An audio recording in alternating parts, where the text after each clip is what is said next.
Hello! Alors aujourd'hui, je te parle de l'hypersensibilité, le haut potentiel émotionnel.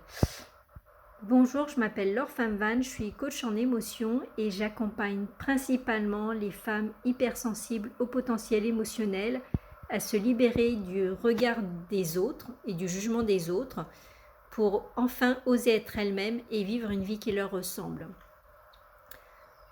Pendant très longtemps, en fait, je ne savais pas que j'étais hypersensible au potentiel émotionnel. Tout ce que je ressentais, c'était que j'étais différente des autres, que j'étais comme une extraterrestre ou un vilain petit canard, avec des valeurs fortes comme l'injustice. Aujourd'hui, j'ai travaillé sur cette injustice et donc je sais que une des valeurs qui m'habite de manière très forte, c'est la liberté, ce besoin d'être libre. Alors c'est avant tout un besoin intérieur. Bien sûr qu'ensuite ça se manifeste concrètement dans le pratico-pratique, dans la vie de tous les jours, mais c'est avant tout un ressenti et pas forcément quelque chose, une contrainte extérieure. Donc aujourd'hui, je vais clarifier ce qu'est l'hypersensibilité. En tout cas, moi, ça me semblait important parce que je l'aborde régulièrement dans mes posts, mais de manière indirecte. Et aujourd'hui, ça me semblait important d'en parler car très souvent, j'ai des clientes, en tout cas lorsqu'elles viennent me voir au tout début, elles pensent qu'elles ont des problèmes alors qu'en fait, ce qu'elles croient être un problème, c'est uniquement un des aspects de leur hypersensibilité qu'elles ne connaissent pas. Donc ce qui fait la différence entre une hypersensible qui le vit bien ou une hypersensible qui ressent son hypersensibilité, son haut potentiel comme un fardeau, comme un handicap, comme un boulet, c'est vraiment le fait de comprendre son fonctionnement, d'avoir son mode d'emploi. C'est comme si tu étais une Ferrari et que tu crois qu'en fait tu es, je sais pas, une Twingo, une Renault Clio, peu importe la marque. Je pense que tu comprends le principe. Et une Ferrari, ça ne se conduit pas comme une Clio ou une Twingo en fait. Et tu as besoin d'avoir un fonctionnement différent.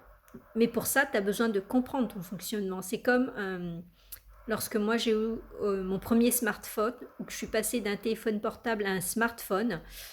Au début, même si on dit que c'est hyper intuitif, moi j'avais pas le mode d'emploi. Donc il y a des choses que je savais faire, je savais passer un appel, mais par contre je ne savais pas par exemple décrocher le téléphone pour recevoir un appel. Et moi ce qui m'a aidé c'était d'avoir le mode de fonctionnement du téléphone parce que je savais ce qu'il fallait faire comment. Et pour l'hypersensibilité c'est la même chose. Alors je vais d'abord te les citer et ensuite je vais les détailler. Il se peut que la vidéo elle soit trop longue et que dans ce cas-là j'ai pas le temps de tout expliquer. Dans ce cas-là je ferai une vidéo soit demain soit un autre jour. Alors ce qui pour moi me semble important dans l'hypersensibilité, le haut potentiel. Alors je vais parler d'hypersensibilité parce que c'est plus court que haut potentiel, même si pour moi il y a une différence entre les deux qui est minime.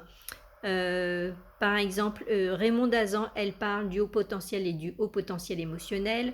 Fabrice Midal, il parle de l'hypersensibilité. Il y a d'autres personnes qui utilisent soit le haut potentiel, soit le mot hypersensibilité, sachant que effectivement, au premier abord, hypersensibilité et haut potentiel, c'est pas la même chose. Dans l'hypersensibilité, il y a un ou plusieurs des 5 sens qui sont exacerbés. Donc, c'est-à-dire que nos 5 sens, on perçoit les choses avec nos 5 sens d'une manière beaucoup plus intense que la majorité des gens. Et donc, cette capacité à ressentir les choses plus intensément, elle toucherait 25 à 30% de la population. Et dans l'aspect haut potentiel, il y a l'aspect en plus du mental envahissant Mais pour moi, des fois, c'est relié aussi à l'hypersensibilité parce que vu que tu as le 5 sens qui fonctionnent, qui sont touchés qui fonctionnent de manière plus intense, donc du coup, ton mental aussi est plus intense. Et donc du coup, il reçoit plus d'informations et donc du coup, il a plus d'informations à traiter que la majorité des gens. Donc du coup, il tourne en boucle. Donc pour moi, c'est dans ce sens-là où il n'y a pas vraiment de différence entre hypersensibilité et haut potentiel. Après, pour moi, c'est vraiment comme dans Don Quichotte, c'est un peu une guéguerre entre la mairie et l'église. Et pour moi, c'est juste ça. Mais bon, après, voilà, je ne suis pas là pour en débattre. C'est juste pour dire que certains parlent de haut potentiel, d'autres hypersensibilité. Parfois, ça veut dire la même chose avec un mot différent. Et parfois, c'est un peu différent. Donc voilà. Je voulais dans un premier temps parler des tests. Parce que moi, lorsque j'accompagne les personnes qui viennent me voir, je ne vais pas faire une différence selon si elles ont passé le test ou pas. Ce que je propose, c'est un quiz, mais pour moi, c'est juste pour te donner un ordre de grandeur. Sachant que la majorité des personnes qui viennent me voir, j'ai principalement des clientes, mais j'ai quelques hommes aussi, peu importe pour moi qu'il soit hypersensible ou haut potentiel. Parfois un haut potentiel, il n'a pas l'aspect émotionnel, mais de mon expérience, c'est pas qu'il ne l'a pas, c'est juste qu'il a appris à se couper de ses émotions pour mieux se construire, parce que souvent ça arrive quand on est enfant. Donc voilà. Et donc les personnes qui sont pas sensibles, quand elles sont au potentiel, c'est plus souvent quelque chose qu'elles ont appris à faire pour se protéger dans l'enfance. Et donc du coup, en devenant adultes, elles ont besoin de rétablir cette connexion. Voilà. Après, ça arrive selon leurs expériences. Ça peut arriver à n'importe quel moment. Donc, le quiz. Moi, je propose un quiz. C'est juste pour donner une vue d'ensemble, une idée, mais c'est important que ce quiz ne te définit pas. De toute manière, même si tu passes un test de QI, puisque c'est le seul qu'on connaisse, test de QI, il y a aussi des tests de quotient émotionnel. C'est pas un test qui te définit. Parce que sinon, on te colle juste une étiquette sur le dos. Et je connais des personnes qui ont eu cette étiquette de haut potentiel. Donc la notion de surdoué, donc plus doué que les autres. Sauf que quand on est hypersensible au potentiel, ben en fait on se perçoit tout sauf plus que les autres. Ou on se perçoit plus, mais de manière négative par rapport aux autres. Et par rapport à ce qui est positif, on se perçoit moins que les autres. Donc c'est difficile d'assumer ce mythe du surdoué. Et chez certaines personnes, vraiment, c'est un handicap. Ça, c'est le premier aspect. Le deuxième aspect, c'est, et là on le retrouve plus dans l'hypersensibilité, mais on le retrouve aussi dans l'aspect haut potentiel émotionnel, c'est l'aspect émotion. Avec de fortes émotions. Alors moi, pendant longtemps, je disais, ben non, j'ai pas de fortes émotions. En fait, si, j'en avais une principale, c'était la colère. Parce que la colère est une émotion. Et moi, c'était vraiment celle qui se déclenchait en premier. Dès qu'il y avait quelque chose qui allait de travers, je rentrais dans des colères phénoménales, comme un volcan. Et j'ai parfois certaines personnes qui ont dit de moi que j'étais caractérielle. Mais ça pouvait aussi tomber quand je ressentais une forte injustice. Je pouvais fondre en larmes. Ça m'est arrivé lors de ma première évaluation professionnelle. Je m'attendais tellement pas à ce qui m'a été dit qu'en fait j'ai fondu en larmes, tellement je trouvais ça injuste. Donc voilà. L'aspect mental envahissant, c'est-à-dire avec un mental qui tourne en boucle, des pensées qui reviennent encore et encore, ce qu'on peut appeler de la rumination, On aimerait mettre le cerveau, on aimerait appuyer sur un bouton pour couper ce cerveau et arrêter de penser. Et ça, c'est vraiment une des caractéristiques de l'hypersensibilité du haut potentiel. Après, il existe différents types de haut potentiel et ce n'est pas le sujet de cette vidéo. Il y a aussi l'aspect hyperactivité qui s'équilibre avec l'aspect procrastination, en tout cas qui est en balance avec l'aspect procrastination. Il y a l'épuisement qui peut conduire soit au burn-out, l'épuisement qui est lié à l'hyperactivité, la difficulté à se reposer et qui est contrebalancé par l'ennui, la procrastination, l'ennui et du coup ce qu'on appelle aussi le burn-out. Un autre aspect de l'hypersensibilité, c'est le besoin de sens. On a besoin que les choses, elles aient du sens. Et c'est à tel point que si ça n'a pas de sens, on peut refuser de faire des choses parce que ça n'a pas de sens. Je me souviens à une époque où je travaillais dans le domaine de la banque assurance, on avait des primes en fonction des objectifs qui étaient atteints ou pas. Et moi, je me souviens que sur certains challenges, pour moi, si ça n'avait pas de sens, ben, je décidais juste de dire, ben moi, j'ai participé en fait. J'avais pas vraiment le choix, mais comme j'avais des valeurs qui étaient très profondes, très fortes, je savais qu'il y avait certaines choses, en tout cas, par exemple, quand au tout début, les banques ont commencé à vendre de l'assurance. Moi, j'avais dit, mais en fait, je ne suis pas formée pour, donc j'avais décrété qu'en fait, je ne vendais pas d'assurance. La seule assurance que je vendais, c'était l'assurance scolaire, parce que selon moi, il n'y avait pas trop de risques, et voilà. Plus tard, j'ai travaillé dans les assurances et je me suis formée, et effectivement, il y avait quand même des risques, mais les risques étaient minimes par rapport à de l'assurance habitation ou de l'assurance automobile. Bref, je sors du sujet, mais bon, voilà. Autre chose, mais j'en ai déjà parlé, ce sont les valeurs. Quand on est hypersensible, on a des valeurs qui sont très fortes. Et pourquoi je te parle de ça? Parce que lorsque tu vas éprouver de l'injustice ou des fortes frustrations ou de la forte colère, souvent c'est parce que ça va venir toucher tes valeurs.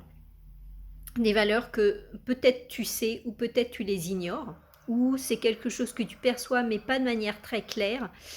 Et donc du coup les gens vont te dire non mais c'est pas si grave. Ben oui, pour d'autres personnes c'est pas si grave, mais comme toi ça vient toucher tes valeurs, du coup c'est pour ça que ça vient autant te stimuler. Et que pour toi ça te semble si injuste, ou bien que ça te met dans une colère noire, ou au contraire dans une profonde frustration, une profonde déprime, parce qu'en fait, ça vient toucher tes valeurs. Et lorsqu'on ne sait pas que ça vient toucher nos valeurs, ben, du coup, on ne comprend pas. Ce qui me fait rebondir sur le fait qu'en tant qu'hypersensible, tu as besoin que les choses aient du sens. C'est donc rattaché aux valeurs, parce que si les choses n'ont pas de sens, à quoi bon ? Du coup, c'est aussi en lien avec la déprime, l'ennui, les dépressions, la procrastination.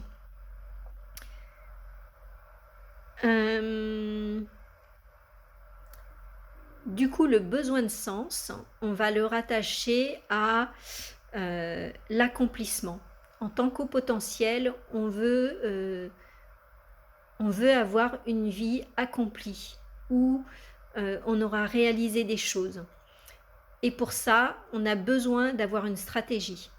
Sauf que comme personne ne t'explique ce qu'est l'hypersensibilité, le haut potentiel émotionnel, quoi en faire, ben du coup, tu ne sais pas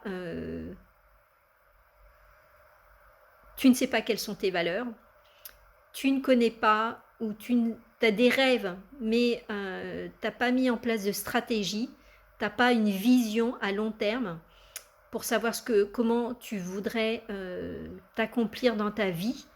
Et donc, comme tu n'as pas tout ça, ben du coup, il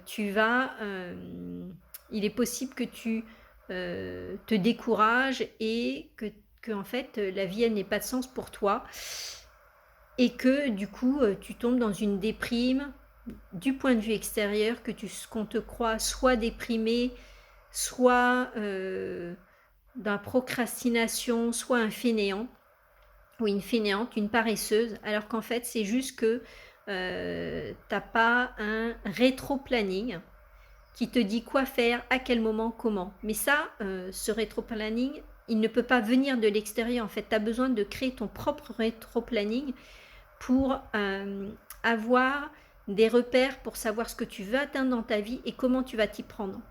Mais tout ça, c'est lié à connaître ton mode de fonctionnement d'hypersensible, de haut potentiel. Un autre aspect qui fait que tu vas mal vivre cette hypersensibilité, ce haut potentiel, ou qu'au contraire, tu vas te sentir mal, c'est le fait de... Pareil, c'est parce que tu ne le sais pas, que ça fait partie de ton mode de fonctionnement, c'est avoir la sensation de commencer plein de choses et de ne jamais finir plein de choses. Et ça, pareil, c'est lié aussi, c'est une des caractéristiques de l'hypersensibilité du haut potentiel. On entend maintenant parler de multipotentiel. Et pour moi, et ça n'engage que moi, hein, dans ma carte du monde, c'est qu'en fait, on est passionné, mais il n'y a pas qu'une seule chose qui nous passionne. En fait, on a plein de passions.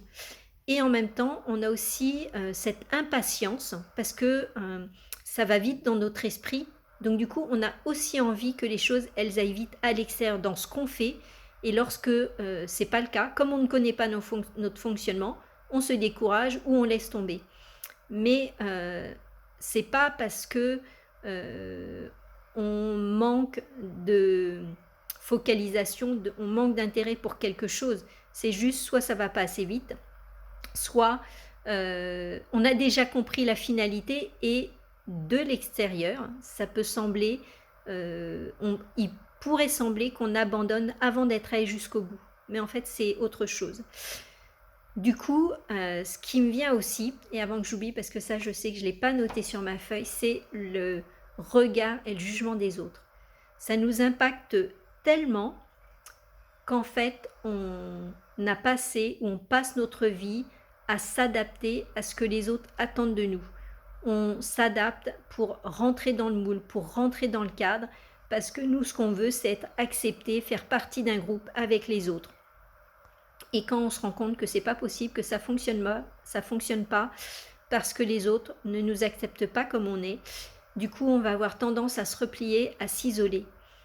Alors qu'en fait, si on apprend quoi faire du regard et du jugement des autres, en fait, on va apprendre à s'aimer soi-même, on va apprendre à accepter qui on est, puisque justement, on comprendra comment on fonctionne. Donc en fait, tu verras qu'en fait, tu es une super belle personne, parce qu'au fur et à mesure, tu vas apprendre à voir comment tu fonctionnes, quel est ton rythme, quelles sont tes valeurs, quand est-ce que tu as besoin de repos, quelles sont tes passions, quelle est ta feuille de route, comment tu vas t'y prendre, de quelle manière, quels sont les repères qui vont te permettre de savoir si tu es bien sur ta feuille de route ou au contraire si tu fais une sortie de route et quoi faire dans ce moment-là. Pour ça, il y a vraiment besoin que tu comprennes comment tu fonctionnes. Et Siegfried Say de l'Université de haut potentiel en a parlé dans une de ses masterclass. Il a parlé des 5 étapes de l'hypersensibilité. Certaines personnes ont fait référence aux 5 étapes du deuil et effectivement, il y a quelque chose de similaire. Et souvent, les hypersensibles s'arrêtent à la 4e étape, c'est-à-dire ok, je sais que je suis hypersensible. Sauf que quand tu t'arrêtes à cette étape-là, de je sais que je suis hypersensible, en fait, tu sais que tu es hypersensible au potentiel, mais tu ne sais pas encore comment tu fonctionnes. Et du coup, c'est la raison c'est ce qui va faire la différence entre un hypersensible qui vit bien son haut potentiel, son hypersensibilité, et quelqu'un qui vit mal son hypersensibilité, qui est dans la déprime. Je parle toujours dans le cadre de l'hypersensibilité. Ça va être que les personnes qui en sont à la 5e étape, en fait, elles connaissent leur mode de fonctionnement. Et ensuite, elles vont approfondir pour se connaître de jour en jour, pour se connaître mieux de jour en jour au fil de la vie. Mais elles auront leurs caractéristiques principales de leur hypersensibilité, de leur haut potentiel émotionnel. Et je pense que là, j'ai tout dit. Si il y a des choses que j'ai oubliées, je t'invite à me poser la question en commentaire ou en MP. Et je te répondrai en MP parce que bien souvent, c'est des choses très personnelles dont les personnes me parlent. Et pour moi, c'est important que les personnes elles soient authentiques, pour qu'elles cessent de porter un masque et que donc du coup elles puissent parler en toute confiance et sans se sentir jugées. Du coup, je vais mettre cette vidéo avec un sous-titrage parce que je sais que comme on veut que les choses s'aillent vite, parfois on n'a pas envie de passer du temps à regarder une vidéo. Et comme au niveau technologie, j'ai quand même des limitations. J'adorerais pouvoir faire un texte à partir de cette vidéo et je sais que je ne sais pas faire ça. Ou bien j'aimerais pouvoir, par exemple, je faisais ça avec YouTube. Je sais que je peux mettre la vidéo en accéléré. Et du coup, comme il y a juste le sous-titrage, ben c'est parfait. Mais ça, je ne sais pas le faire sur Facebook. Éventuellement, si tu as des tuyaux, je prends avec un grand plaisir. Et voilà, je te dis à bientôt et à demain pour de nouvelles aventures.